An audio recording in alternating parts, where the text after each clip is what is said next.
Deep in the Appalachian wilderness, in a tiny, forgotten town called Egypt, a simple real estate visit turns into something far darker. What begins as a routine sales call becomes a journey into isolation, silence, and a house hiding secrets no one should ever see. Welcome to today's story, a twisted blend of horror and dark comedy that will keep you on edge until the very end. Wait, Tony? Tony, can you hear me? I turned the volume on my phone all the way up, disconnecting the call from the Mercedes. No service out here in BFE. Bum-fucking Egypt. And quite literally, too. Well, as long as Egypt, the remote Appalachian village of 250 residents in eastern Kentucky, counts. Tony, just repeat the address one more time for me, will you? My service keeps going in and out. Siegs, Chain, Soul, Lane, came the jagged sounds of Tony's voice through the phone speaker. Tony? I chuckle. You're kidding me, right? 666 Chainsaw Lane? No, came more cackled remnants from my investment manager. It's spelled in like a French way. Right. Anyway, dude's name is what again? Do you read any emails, asshole? Of course not, I shoot back. I'm just the pretty face for your commercials and postcards. Name, John Doe. Mr. John Doe of 666 Chainsaw Lane. I'm sure he is wonderful at parties. Collin, you prick. Oh, I love when you tell me sweet nothings, Tony. I tease. Call you later. I end the call and enter the address in the GPS. It's only a 25-minute drive, but with each minute I'm taken deeper and deeper into the Appalachian woods. No street lamps, of course. The dwindling light from the late afternoon struggles to make it through the dense tree canopies as I get closer to John Doe's home, which at this point seems like it may be the only home in the entire area. I look outside my driver's side window at the silhouette of trees, the forest beyond them like a black void. This place is really having me embrace nature. I like it. Finally, I see a rusted mailbox stuffed with rolls of newspapers suffocating on top of one another, dangling on a wood post with 666 engraved on its side. This must be the place. I pull into an overgrown dirt driveway that looks like it hasn't seen a vehicle in ages. It's long and winding. And then about an acre in, I see a small ranch home nestled between crowded trees. Cozy.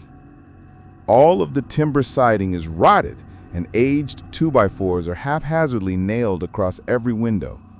The grass is tall, and it reaches all the way up to the middle of the windows. This dude needs a mower. I step out of the car and begin the trek to the house, my eyes on the ground in case I step in a hole or even worse, animal feces. This guy seems like the type to have a few feral dogs running around.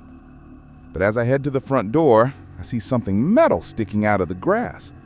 What the? I narrowly missed the bear trap. Jesus H. Christ, I catch my breath. This guy takes home security very seriously.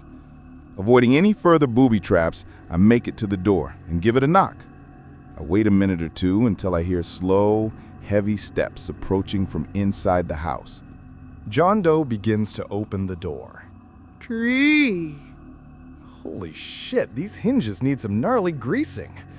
The door continues its painful scream as he deliberately takes time to unveil himself. Finally, with the door fully open, I take in his appearance. John Doe is extraordinarily tall, his shaved head inches from the ceiling. He wears a canvas apron that extends past his knees, sporting all kinds of miscellaneous spills and stains. His nails are unusually long, and his hands are caked with what could be dirt or some other unidentifiable dried substance. But what is most striking about John Doe is his face. Well, only because I cannot see it, because it's disguised by a filthy hockey mask. The only visible feature I can see are the gray eyes staring at me like he's trying to infiltrate my soul. Not everyone cares about being fashion forward, I get it. And who likes seeing salespeople at your front door? No one. But it's time for business. First step. If a client opens the door, give your spiel as fast as you possibly can. Hi, Mr. Doe, is it? I'm Collin Smith of Fib Investments, a leading firm that specializes in identifying key tourism prospects for up-and-coming communities and offering life-changing opportunities for its current residents. We have found that Egypt, full of quaint charm and wonderful mountain views, is just the place the travelers want to visit on vacation to escape the city life. And sir, your house sits on prime real estate. John Doe stands silent in the doorway, yet to break his stare. Sweet, he's interested. But you seem like the kind of guy that likes people to give it to him straight, John. Is it okay if I call you John? Got your name off the city records. So here's the deal. We're going to buy your house for an exorbitant amount of money, kick you out, demo the place, rebuild it with the cheapest materials possible, then list it as an Airbnb to get rich yuppie couples to spend $500 a night here, not including the cleaning fee, so we can make even more money than we offered you to bulldoze this shithole. In short, I could say we're experts in gentrifying everyone's favorite hidden gem neighborhoods and converting them into little tourism pits. But we'll make you rich. How does that sound? John Doe continues to stand like a statue. Dude hasn't even blinked yet. Whew, this is going to be a hook, line, and sinker sale. And I got even better news for you, John, I continue. If you let me in for a tour and show me that the inside of this house has even greater value, I can write more zeros on this blank check of mine so that by next week you'll be shirtless on a beach in Cabo drinking a Mai Tai out of a coconut. Does that sound like a good deal to you, John? I put on my best salesman smile and dazzle him with my pearl white veneers. John Doe turns back inside his house, leaving the door open. I can tell he is a man selectful with his words. I like it. I take this as an invitation to enter. The front door leads right into what some may call a living room, except this living room has no furniture or light fixtures. It's just a plain open room with John Doe standing in the center. Wow, very spacious, I compliment. You take down some of the wood on all the boarded-up windows, and I bet this place has stellar natural lighting. John, silent and stoic, continues to stare. I swear this dude has not blinked once. From this vantage point, I can see the kitchen. I mean, the place is small, cramped even. I begin to walk to it, John not making an attempt to lead the way, and take in my surroundings with my back to him. The kitchen is mostly barren. There's a small fridge, a utility sink full of what looks like clothes, purses, and shoes, and a stove littered with pots and pans, with gnats doing figure eights over the range. You know, you have a very minimalistic vibe going on here, John. Very on trend. I turn around and John inches away from me. Wow, for as massive as he is, he was silent as a mouse. I gesture to his apron. I noticed you've gotten quite a lot of use from your apron. Big cook, I take it? Like to grill? I just got some Wagyu beef as a gift from one of our clients. I'm stoked to go home and cook it up. I won't do this. Have you ever had Wagyu before, John? John says nothing. Yeah, it's not for everyone, I get it.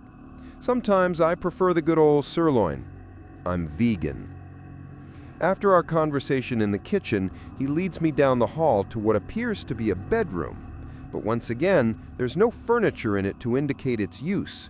The only thing in the room is some avant-garde wall decor, mostly just handcuffs chained to the wall. I look down on the floor and see brown puddles of what could be dried blood. Ooh, original hardwood floors. None of that laminate shit. This is definitely adding another zero to your check, sir. I leave the room not expecting him to reply and hope he takes my eagerness as a sign to continue the tour. He leads me further down the hall to a barricaded door with 5 lock systems. John reaches under his apron and starts fidgeting with his belt. He pulls out a massive iron ring full of keys. John takes his time opening the locks and then steps aside to open the door. The door has the same creak as the front, except this time an odor creeps up the stairs that burns my nose. There are no lights, but I assume this must be the basement. It's where I'd keep all my smelly shit, too. John watches my expression as if waiting for me to say something. I just smile. He steps in front of me and starts walking down the steps in the pitch black.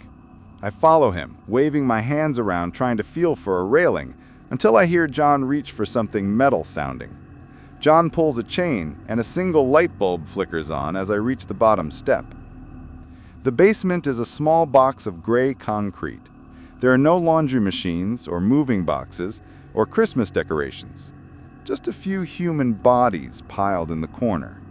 I pinch my nose and tiptoe to the carcasses. Yep, dead. I look back at John. All right, so we got an unfinished basement, I look at the bodies, and a small rodent problem. But guess what? No biggie. We can work with this. We're gonna demo this hunk of junk anyway. John blinks. I think I sold the deal. Hell yeah. I follow him back up the stairs until we're standing face to face in the living room. So, after the tour, I'm happy to add another 0 to your check, Mr. Doe. I extend my hand and offer a handshake.